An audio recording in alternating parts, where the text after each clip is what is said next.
দক্ষিণ দিনাজপুর জেলার কুশমন্ডি ব্লকের খাগড়াকুড়ি মাঠে অনুষ্ঠিত হল বিজেপি নির্বাচনী জনসভা। উপস্থিত ছিলেন দেশের প্রধানমন্ত্রী নরেন্দ্র মোদী। বিশাল এই জনসমাবেশ ঘিরে সকাল থেকে উৎসাহ উদ্দীপনায় ভরে ওঠে গোটা এলাকা। বিভিন্ন প্রান্ত থেকে হাজার হাজার সমর্থকের ঢল নামে সভাস্থলে। কার্যত জনস্রোতে ভেসে যায় কুশমন্ডি। সভায় প্রধানমন্ত্রীর পাশাপাশি উপস্থিত ছিলেন কেন্দ্রীয় প্রতিমন্ত্রী সুকান্ত মজুমদার, বিজেপির জেলা সভাপতি স্বরূপ চৌধুরী সহ উত্তর ও দক্ষিণ দিনাজপুর জেলা বিজেপি প্রার্থী সহ অন্যান্য শীর্ষ বিজেপি নেতৃত্ব। এদিনের জনসভায় প্রধানমন্ত্রী তার ভাষণে রাজ্যের উন্নয়ন, কেন্দ্রের বিভিন্ন জনকল্যাণমূলক প্রকল্প এবং আগামীর পরিকল্পনার কথা তুলে ধরেন। পাশাপাশি রাজ্য সরকারের বিভিন্ন বিষয়ে সমালোচনাও করেন তিনি।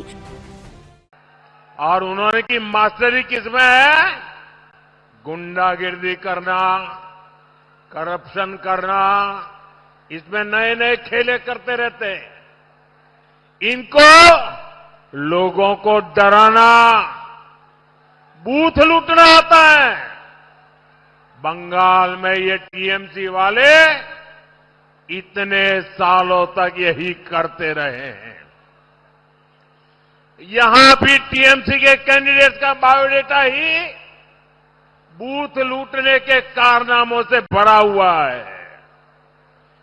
ऐसे लोगों को बंगाल में सरकार चलाने का कोई हक नहीं है। साथियों, भारत विकसित हो, ये हम सभी का संकल्प है। लेकिन भारत तभी विकसित होगा जब हमारा बंगाल भी विकसित होगा।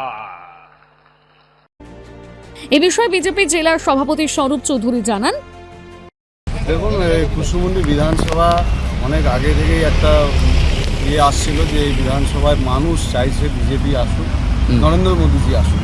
সেই জন্য যে পরিস্থিতি এবার কুশমন্ডি বিধানসভায় কুশমন্ডি জনগণের দ্বারা তৈরি হয়েছে, বিশেষ করে এখানকার তৃণমূলের বিধায়িকা তার সাঙ্গপাঙ্গ যেভাবে বিভিন্ন ক্ষেত্রে দুর্নীতি করে রেখেছে, যে পরিস্থিতি এই কারণে এবং ভারতীয় জনতা পার্টির কার্যকর্তাদের প্রতিনিয়ত লড়াইয়ের মাধ্যমে এই ভূমি যেভাবে তৈরি ছিল তাতে প্রধানমন্ত্রী আসাতে ভূমি ধন্য হয়েছে এবং এই সিট তো বিজেপি জিতবেই এবং দক্ষিণ দিনাজপুরে আরও যে 5টা সিট এটাকে বাদ দিয়েও সেই সিটগুলো জিতবে এবং আমি আপনাদেরকে পরিষ্কারভাবে ইঙ্গিত দিচ্ছি এই সিট অন্তত তাপস চন্দ্র রায় 30,000 ব্যবধানে তৃণমূলের প্রার্থীকে পরাজিত করবে। এটা আমি এখান থেকেই ভবিষ্যৎবাণী করে গেলাম, আপনারা মিলিয়ে নিন।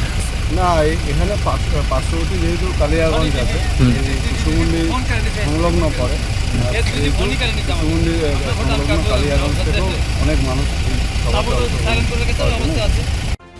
কুশমন্ডি থেকে দিলদার আলীর প্রতিবেদন, নিউজ টুডে।